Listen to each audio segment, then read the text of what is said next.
Hello every one, Nachu സാറാണ്. ഓണപരീക്ഷയും ഓണാവധിയും ഒക്കെ കഴിഞ്ഞ് നമ്മൾ വീണ്ടും സ്കൂളിലേക്ക് തിരിച്ചു വന്നപ്പോൾ അവിടെ നിങ്ങളെ കാത്തിരുന്നത് സ്വീകരിക്കുന്നത് മഹാബലിയും താലപ്പൊലിയും ഒന്നും അല്ല എന്നെനിക്കറിയാം. നിങ്ങളുടെ ടീച്ചേഴ്സാണ് നിങ്ങളുടെ ഓണപരീക്ഷയുടെ ആൻസർ പേപ്പറുമായിട്ട്. ഓരോ പേപ്പർ വാങ്ങി അതിലെ മാർക്കുകളെ കുറിച്ച് നിങ്ങൾ അനലൈസ് ചെയ്യുമ്പോഴും നിങ്ങൾ കുറേ കാര്യങ്ങൾ ഇങ്ങനെ ചിന്തിക്കുന്നുണ്ടാവും അല്ലേ?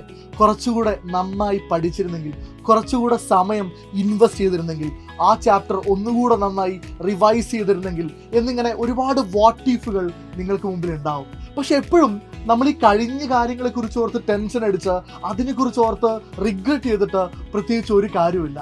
പിന്നെ നമുക്ക് എന്താണ് സാർ ചെയ്യാൻ പറ്റുക? ഉറപ്പായിട്ടും നമ്മൾ ഈ പരീക്ഷയിൽ, ഓണപരീക്ഷയിൽ വരുത്തിയ മിസ്റ്റേക്സ് എന്തൊക്കെയാണെന്ന് കൃത്യമായി ഐഡൻറ്റിഫൈ ചെയ്ത് അടുത്ത പരീക്ഷയ്ക്ക് വേണ്ടി കോൺഫിഡൻ്റ് ആയി തയ്യാറാവുക എന്നുള്ളത് മാത്രമാണ് നമുക്ക് മുമ്പിലുള്ള ഒരേ ഒരു ഓപ്ഷൻ. ആ ഓപ്ഷൻ നമ്മൾ രണ്ട് കൈ നീട്ടി സ്വീകരിക്കാൻ വേണ്ടി എന്താണ് ചെയ്യേണ്ടത് എന്നാണ് ഞാനിന്ന് സംസാരിക്കുന്നത്. നോക്കൂ, ഓണപരീക്ഷ കഴിഞ്ഞ് ക്രിസ്മസ് പരീക്ഷയ്ക്ക് ഒരുപാട് ദിവസങ്ങളൊന്നും ബാക്കിയില്ല. അത് നമുക്ക് രണ്ടുപേർക്കും അറിയാം. ഒരുപാട് ആളുകൾ പറഞ്ഞ് നിങ്ങൾ അറിഞ്ഞതാണ്, ഈ വരുന്ന 3 മാസങ്ങളിൽ, അതായത് ഒക്ടോബർ, നവംബർ, ഡിസംബർ മാസങ്ങളിലാണ് നമ്മുടെ സ്കൂളിലെ സകലമായ പരിപാടികളും നടക്കാൻ പോകുന്നത് അല്ലെ? യുവജനോത്സവവും കായികോത്സവവും ശാസ്ത്രോത്സവവും ഒക്കെ നടക്കാൻ പോകുന്നത് ഈ 3 മാസം സമയത്താണ്. അത് ഉറപ്പായിട്ടും നിങ്ങളുടെ സ്കൂളുകളിലെ ടീച്ചേഴ്സും ക്ലാസ്സുകളും ഒക്കെ ഇതിൽ എൻഗേജ്ഡ് ആവാൻ പോവാണ്. അപ്പോൾ ഒരു 3 മാസം നമ്മുടെ മുമ്പിലുണ്ടോ എന്ന് ചോദിച്ചു കഴിഞ്ഞാൽ ടെക്നിക്കലി ഉണ്ട്, പക്ഷെ പ്രാക്ടിക്കലി നിങ്ങൾക്ക് കിട്ടാൻ പോകുന്ന അക്കാദമിക് ഡേയ്സ് വളരെ വളരെ കുറവായിരിക്കും. നിങ്ങൾ ഓണപരീക്ഷയ്ക്ക് പഠിച്ച അതേ നമ്പർ ഓഫ് ചാപ്റ്റേഴ്സ് നമുക്ക് ക്രിസ്മസ് എക്സാമിന് എന്ത് ചെയ്യാനുണ്ട്? പഠിച്ചെടുക്കാനുണ്ട്. നിങ്ങളിപ്പോൾ ആലോചിക്കുന്നില്ലേ? നിങ്ങളിപ്പോൾ സങ്കടപ്പെടുന്നില്ലേ? നന്നായി പഠിച്ചിരുന്നെങ്കിൽ എനിക്ക് ഗംഭീരമായി സ്കോർ ചെയ്യാൻ പറ്റുമായിരുന്നു എന്നുള്ളത്. ആൻഡ് ഇത് തന്നെയാണ്, ഇതേ ചിന്തയാണ് നിങ്ങളെ ക്രിസ്മസ് എക്സാം കഴിഞ്ഞു എന്ത് ചെയ്യുന്നത്? കാത്തു നിൽക്കുന്നത്. എന്നാൽ അങ്ങനെ ചിന്തിക്കാതിരിക്കാൻ വേണ്ടി, അന്ന് ടെൻഷൻ അടിക്കാതിരിക്കാൻ വേണ്ടി നമ്മൾ കുറച്ച് നേരത്തെ എന്ത് ചെയ്യാണ്? ആ പരീക്ഷയ്ക്ക് വേണ്ടി തയ്യാറെടുക്കാൻ പോവുകയാണ്.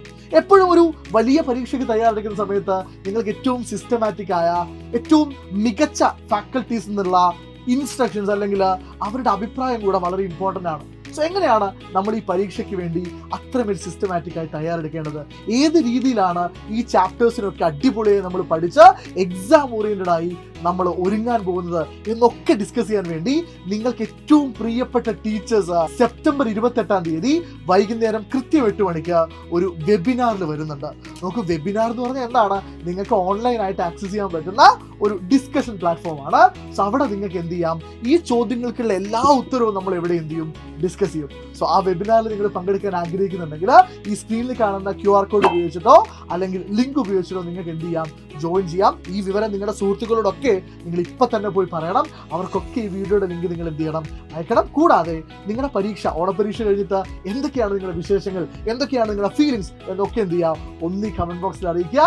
സോ മക്കളെ, നാളെ വൈകുന്നേരം കൃത്യം 8 മണിക്ക് കാണാം. ബൈ.